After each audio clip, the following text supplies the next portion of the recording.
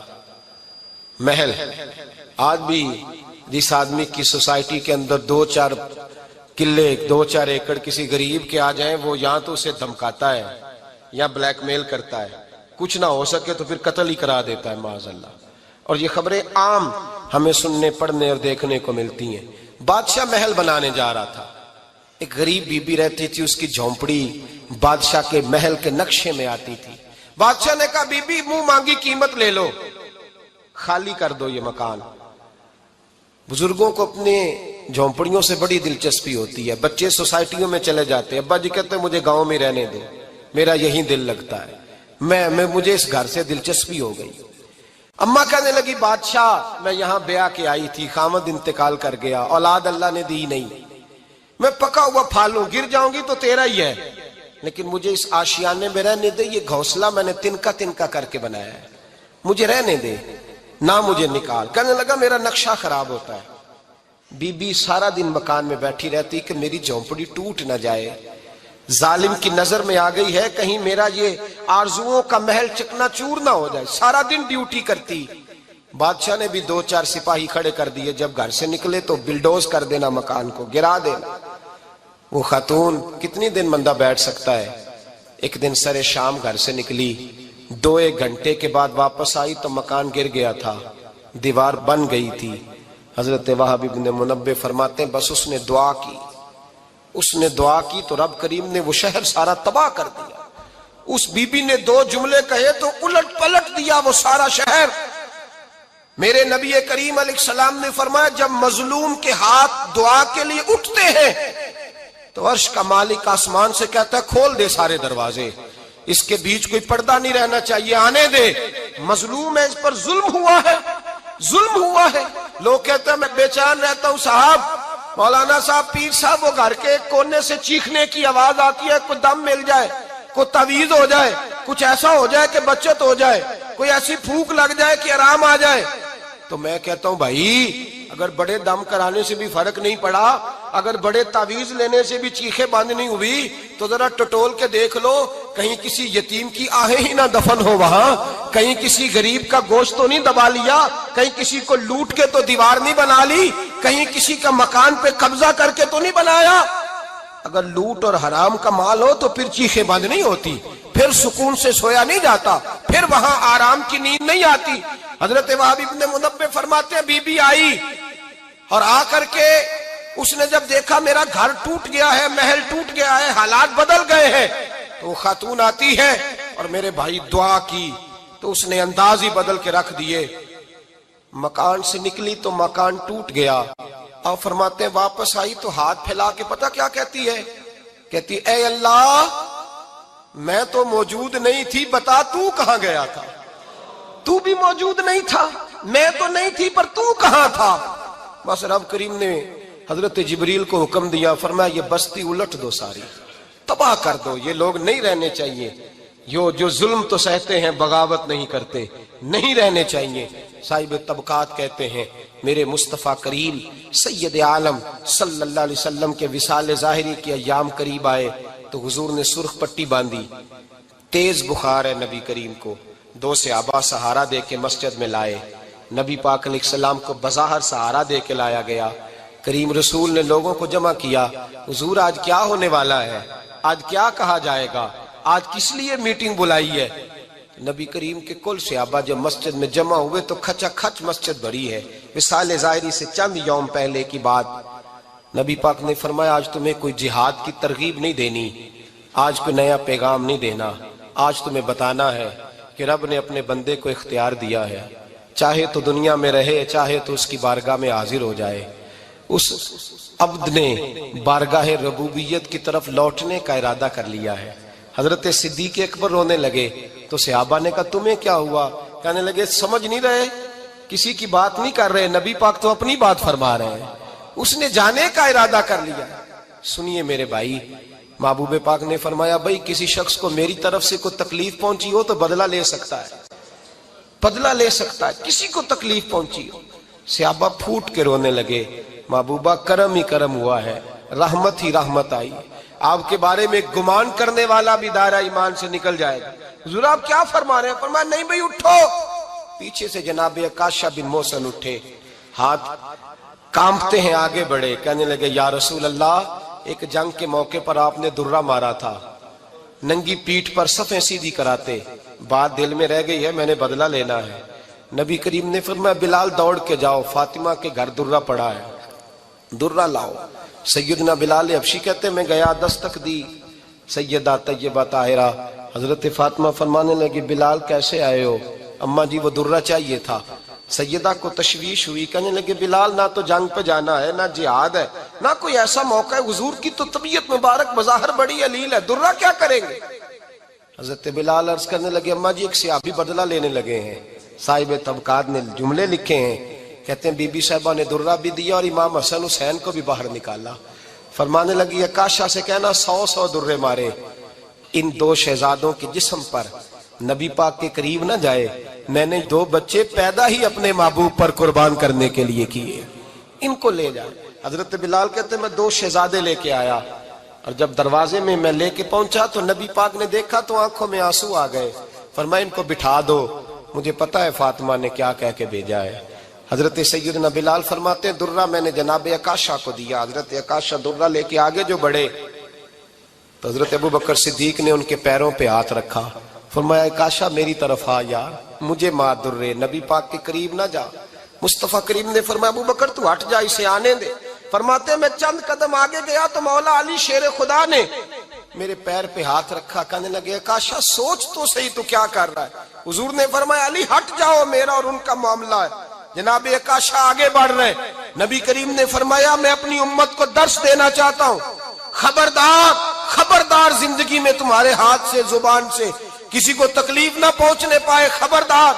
یاد رکھنا وہ معاشرے بگڑ جاتے ہیں، وہ معاشرے تباہ کر دیے جاتے ہیں جہاں ظلم ہوتا ہے، جہاں زیادتی ہوتی ہے، جہاں لوگوں کو ستایا جاتا ہے۔